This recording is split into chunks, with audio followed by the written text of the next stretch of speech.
इस मिशन में जुड़े थे भास्कर कुलबे, प्रधानमंत्री के पूर्व सलाहकार। आइए देखते हैं उन्होंने क्या कहा। আমি তাদের মুখে হাসি, তাদের মুখে খুশি দেখেই নিজে খুব আলাদা। धन्यवाद আপনাকে। प्रधानमंत्री के पूर्व सलाहकार भास्कर कुलबे साहब हमारे साथ हैं। भास्कर साहब, बहुत बहुत मुबारक आपको, आपके नेतृत्व बहुत बहुत बधाई हो में ये काम पूरा हुआ है। क्या कहना चाहेंगे? लगातार आप यहाँ डटे रहे, हम आपसे बात भी करते रहे, हर बार आप ब्रीफ हमें करते थे, लेकिन चेहरे की मुस्कान आपकी बता रही है कि आप खुश हैं। बिल्कुल खुश हैं, और कई बार ऐसा होता है कि आप अपनी खुशी शब्दों में बयान नहीं कर सकते हैं। मैं सिर्फ इतना ही कहना चाहूँगा, सब ने मिलकर के हमें जो सहयोग दिया है ये पूरे भारत की जीत है, और उन 41 लोगों के लिए मैं सलाम करता हूँ, क्योंकि उनकी जो आस्था थी हम सब पर, उन सबका जो जोश था, उन सबका जो मनोबल था, उसी को शायद हम प्रतिफलित कर पाए हैं कि उनको सुरक्षित आपके सामने ले आए हैं। आपको बहुत बहुत मुबारक। लेकिन मुझे बताइए कि क्या आपके लिए आपके जीवन का ये एक अहम और भावुक पल है? बहुत भावुक पल है। आप देख सकते हैं, आपका कैमरा भी वो बोल रहा होगा। मुझे बताइए कि जब ये 41 श्रमिक बाहर आए और पहली बार उनसे आप मिले, उन्होंने आपसे क्या कहा? क्या उनके मन में चल रहा था? वो स्वस्थ थे? उनकी शारीरिक स्थिति कैसी थी? बिल्कुल स्वस्थ। किसी ने और कोई शब्द नहीं कहा, सिर्फ ऊपर की तरफ देखने के अलावा कि भगवान का शुक्रिया अदा कर रहे हैं। हर एक के चेहरे पर खुशी, हर एक के चेहरे पर हंसी, और वो उतावलापन कि मैं कितनी जल्दी जाकर के अपने परिजनों से मिल सकूं। उनको बैठाने की कोशिश की जा रही थी, उनको मेडिकल अटेंशन देने की कोशिश की जा रही थी, वो सब उनके लिए गौण था। आखिरी सवाल मेरा आपसे, इस चट्टान ने, इस पहाड़ ने आपको जीवन का क्या लेसन दिया? कि पहाड़ को कभी छोटा नहीं समझना चाहिए। बहुत बहुत शुक्रिया और बहुत बहुत मुबारकबाद। भास्कर कुलबे साहब हमारे साथ बात कर रहे थे, प्रधानमंत्री नरेंद्र मोदी के पूर्व सलाहकार। वो सीधे तौर पे कह रहे हैं कि उनके लिए बहुत भावुक पल है, और निश्चित तौर पे ही भावुक पल उन परिजनों के लिए भी जिनके बच्चे 17 दिनों के बाद इस अंधेरी टनल से निकलकर बाहर आ पाए।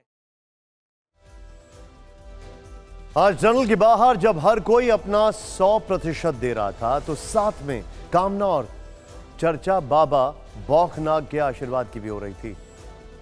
इस सिलक्यारा टनल के बाहर दिखी महादेव की आकृति की हो रही थी, जो पानी के स्रोत से बनी महादेव की आकृति जैसी थी। अब कहा जा रहा है कि आस्था और विज्ञान ने इस चमत्कार को कर दिखाया।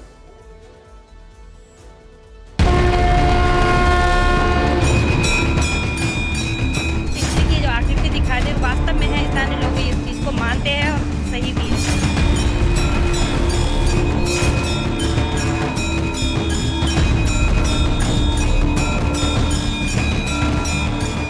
17 दिन की लंबी तपस्या, देव पर भरोसा, आस्था की राह और विज्ञान का सहारा, इन सब को अगर मिलाकर देखें तो इसे अद्भुत चमत्कार नहीं तो और क्या कहेंगे, क्योंकि इसी से सिलक्यारा सुरंग में फंसे 41 मजदूरों तक पहुंचने की राह बनी। उत्तर काशी की सुरंग में कैद 41 जिंदगियों को जल्द बाहर निकालने के लिए हर प्रयास किया गया। तकनीक के साथ ही आस्था का भी सहारा लिया गया, क्योंकि यहाँ लोगों को विज्ञान पर पूरा भरोसा है और अपने इष्ट पर भी। तभी तो कहा जाने लगा कि टनल के बाहर जब हर कोई अपना संपूर्ण दे रहा था, तो साथ में कामना बाबा भोलेनाथ के आशीर्वाद की भी हुई। इसी बीच सुरंग के मुहाने पर बाबा बौखनाग के अस्थायी मंदिर के पीछे पानी का रिसाव हुआ। पानी के रिसाव से बनी आकृति भगवान भोलेनाथ की आकृति जैसी दिखने लगी। आप भी सिलक्यारा सुरंग के बाहर दिखी महादेव की आकृति को देख रहे हैं, जो पानी के स्रोत से बनी महादेव की आकृति जैसी ही है। स्थानीय लोगों ने भी माना कि टनल पर पानी से जो आकृति बनी, वो भगवान शिव की आकृति जैसी ही उन्हें भी दिखी। कहा गया कि अब भोलेनाथ का आशीर्वाद मिल गया है। की जो आकृति दिखाई दे वास्तव में है, स्थानीय लोग इस चीज को मानते हैं और सही भी है। सुबह शाम उनकी सलामती और ऑपरेशन सिलक्यारा के सफल होने की कामना की है। इसमें अर्नोल्ड डिक्स भी शामिल हैं, जिनकी आस्था भोलेनाथ में दिखी। तस्वीरों में आप देख सकते हैं कि अर्नोल्ड डिक्स बाबा बौखनाग के अस्थायी मंदिर के बाहर बैठे हैं, पुजारी के साथ मंत्रोच्चार कर रहे हैं और स्वयं शिव की आराधना कर रहे हैं। कहा गया कि अर्नोल्ड डिक्स ने मजदूरों की सुरक्षा के लिए ही शिव की ये पूजा की। आप जानकर हैरान होंगे, वो एक इंटरनेशनल सुरंग विशेषज्ञ हैं। उनका वास्ता विज्ञान से है, विदेशी नागरिक हैं, फिर भी बाबा बौखनाथ से मिशन की सफलता की कामना कर रहे हैं और आशीर्वाद ले रहे हैं। कहा यह भी जा रहा है कि गंगा घाटी के भंडारसियों पट्टी, दशक पट्टी, बिष्ट पट्टी और यमुना घाटी के मुगर संती बड़कोट पट्टी के आराध्य देव बाबा बौखनाथ हैं, जो शिव शंभू ही हैं। टनल के ऊपरी हिस्से पर भी बाबा बौखनाग का मंदिर है। हादसा होने के बाद सुरंग के प्रवेश द्वार पर भी उनका मंदिर स्थापित किया गया। बचाव अभियान के हर कठिन दौर के शुरू होने से पहले उनकी पूजा अर्चना की गई।